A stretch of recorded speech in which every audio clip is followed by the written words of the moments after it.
I always wondered how these old newspaper companies were staying in business, because as a millennial, my generation, we didn't buy newspapers. We didn't get our news from newspapers, okay? We may have watched cable news and everything, and they're going away of the dinosaur too, because we have these devices that we can access community, real news that's not filtered through a government lens. But I always wondered, who's giving these individuals access and who's paying for these newspapers? Because there's no one that I know of a certain age that buys newspapers. But we're always hearing opinions from the Washington Post, the New York Times.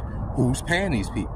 I know these old people ain't paying 15 cents per newspaper, 25 cents per newspaper, and keeping these people in business with access. Then I thought about it. They're government subsidized freaking tabloid rags. No better than the freaking National Enquirer selling us drivel. You know, they're the mouth of Sauron that speaks for the demon behind them, and they're paid handsomely to do it. So when DOGE, the Department of Government Efficiency, comes out and does this audit and sees that there's magazines and newspapers being paid on the government dime to stay open, it makes sense. These people think that they can shape culture and be paid by the government, right? And we're supposed to be okay with it. That's why they're so upset about what's going on. They don't give a fuck about no aid in Africa.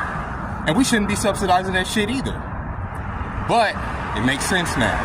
These old magazines and stuff, they're bought and paid for by the government. They are, because we're not buying that shit. So why the fuck should we continue to listen to what they have to say about anything pertaining to society? Nah.